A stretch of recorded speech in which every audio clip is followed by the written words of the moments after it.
I was prompted to write the book because in April of 2014 it will be a year since they abolished legal aid, and so since then there have been increasing numbers of people who are going through a divorce but can't afford lawyers, so they're having to represent themselves, and the book is really designed to help those people through the process so they can understand what they need to do, when they need to do it, and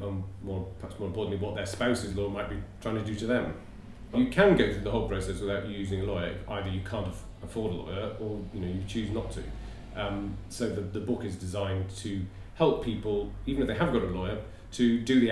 more admin type tasks that are time intensive and therefore quite costly. I'm very aware from sort of being a divorce lawyer for the last 22 years of just how expensive it can be to get divorced, and that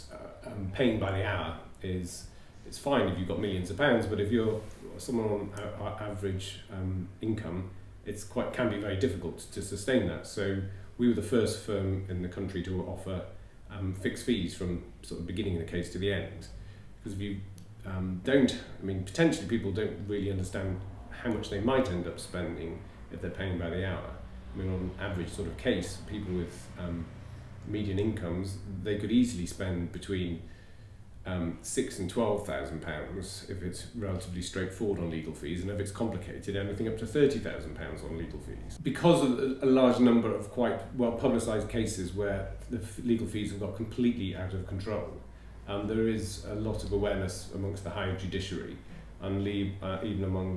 certainly with the legal ombudsman, who deals with legal complaints and complaints about fees, where he said that he feels that when solicitors are charging by the hour, to quote him, temptation to string matters out appears to be overwhelming. That's what he has to say on the subject. So yes, there is a great deal of concern now that legal aid has been abolished, just how expensive it is for people to get divorced.